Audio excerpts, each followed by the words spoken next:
Hello there, I thought I'd make some more videos on Quake Brutalist Jam III. This is another one of these casual, brutal 100% sort of runs where I'm just gonna pick a map I like, play it vaguely aggressively and talk about the stuff I like about it after the fact. This map is called The Smell of Sunshine by h4724, who is a great mapper, contributed toward Dwell and various other things. Really lovely map in terms of combat design and aesthetically as well. It really hits the brief, this one. So without further ado, let's get into it. So right off the bat, you're ambushed by these dogs. You look like you're in this enclosed courtyard. The goal is to go outside, it would seem. So, surrounded by the trench knights and things, unbrutal as ever, they're extremely dangerous, so it's better to go quickly, it's better to be as aggressive as possible. Look how fast those dogs are able to strafe back and forth. And the first secret here is a ring. I actually don't like this ring, and I kind of wish I didn't pick it up, or didn't have to pick it up, but you have to. It's because it makes the dodging projectiles that much more difficult in this outside area, which, you know, you expect them to go outside into the sunshine. No, not so. I mean, look at this, it's gorgeous. Really enjoy this fight, mainly because of the use of the rebar cannon. As you can see, you can get these really cool shots lined up. It's quite satisfying. Nobody's really lining up for me here, so I just go back to the shotgun. But it's really great, this whole area, and the soundtrack as well to boot with it. You drop down to this area, you get the key. Picking up this key spawns 2 more knights to ambush you. You can play more aggressively here. You can push straight down, and you can really go for it, but I didn't really find it that much faster, so I kind of just didn't. I suppose if I was really optimising this, I like 100% would do so, but I kind of like doing it this way as well. One of the things I do want for the big fight though, which is one of the kind of reasons I don't want to push down so hard, is this secret here, which gives you the nail guns. Mainly because I want these to kill those suicide bombing, what do you call them, blisters. When you drop down here as well, you have these 3 fiends. You can sort of line them up running around in a little loop here with the rebar cannon. When you do that well, sometimes you can kill all 3 in the same shot, which just feels super cool. There's a secret up here to backpack, but the trigger for it's a bit low down, so you can just grab it without bothering. And this bit with vampirism here. Now this is a fight where you think, oh right, I've got vampirism, I can do whatever I like, there's monsters all over, just go for it. But in the background there, as you can see, there are blisters, or whatever they're called, tracking down. And on Nightmare as well, the, what do you call them, the little shalkins surrounding them, they're invisible, so they're really awkward.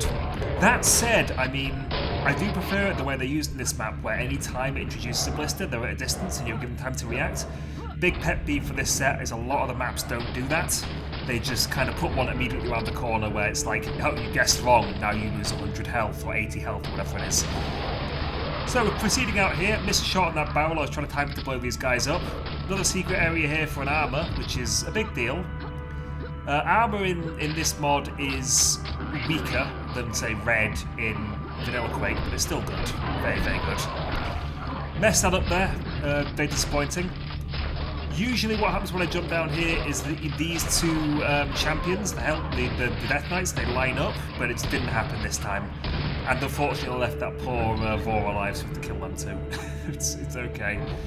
So here's where you can see this directly with the starting room. That sky that you saw was actually being generated there by that kind of plasma screen, which is very cool, which is what we just disabled now. There was also a trap there to prevent you from running to the right. It's like a shooter trap. But it's you know, it's fine. It's relatively straightforward. There is a secret down below here, but I don't want to get it yet.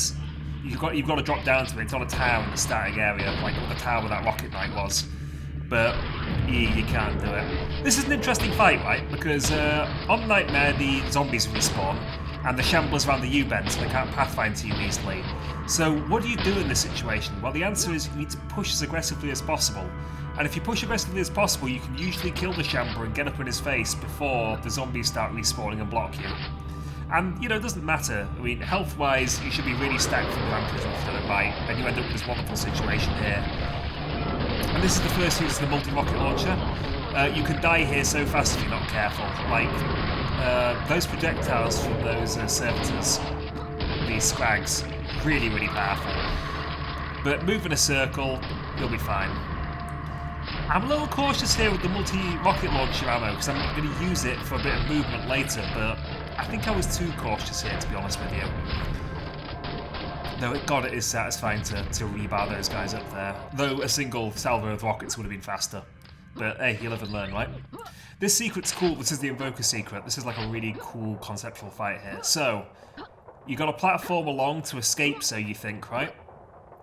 But no, not so, actually. It teleports you back. Now, interestingly, if you back off into the corner in panic, you can't see anything because the black fog is completely occludes your vision. So you have to stay quite far forward and aggressive here, and it really pushes you to use this weapon aggressively. Which, honestly, I could use more in this situation. I end up with ammo at the end of the map that I could have spent. But there is this part of my brain which, even when I'm playing fast, is like, yeah, you should conserve those resources. The amalgams as well with the caltrops, you've got to be careful when you're doing platforming because it can style your movement up quite badly. When you're jumping around, it can kind of dead stop you. They also get stuck, it seems, on these lips quite a lot. So it loops again. This time you've got the champions, the Vors, which are not too bad, honestly. Holding my grounds, almost died as a result, but hey, it works out okay. And then the final one is really mean because it spawns these two shamblers behind you, one of them pitch blackness. Getting them lined up like that does feel excellent though. It feels really, really good. And the Vors are dangerous here, but honestly, only one of them really has coverage of you at any given point, so it's not a big deal. And you get a full health at the end there, so she's very generous. So this is where I decided the best time to collect the secret down here was. Usually you have to run all the way back around, you know, past the zombies and whatever else to get back to where we want to go. But you can drop down here, right, and you can pick that up. And you can ramp jump up this, and ramp jump up this, and use the multi-rocket launcher to jump up. Look at that, you would take a little bit of damage as only the first rocket hits, and then we're in this fight down here.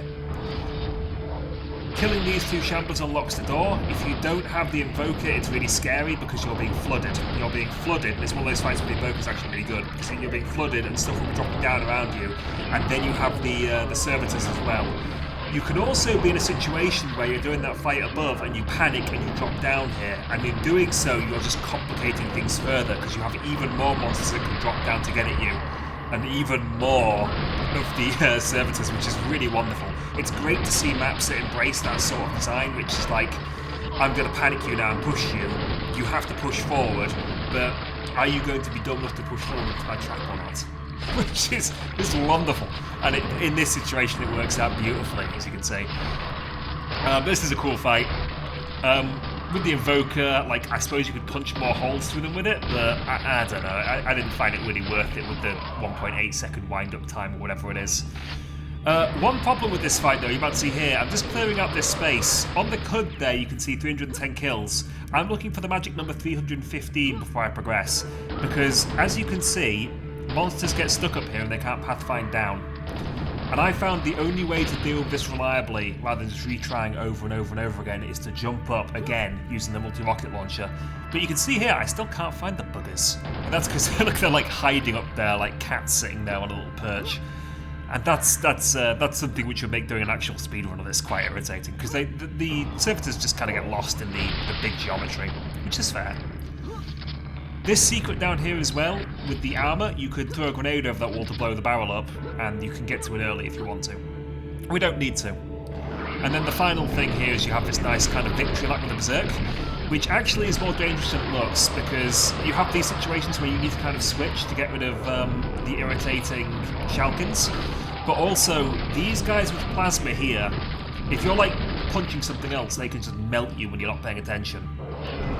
And there's a nice trap up here too, where this should I back off, the two rocket guys come, and they can also just like delete you.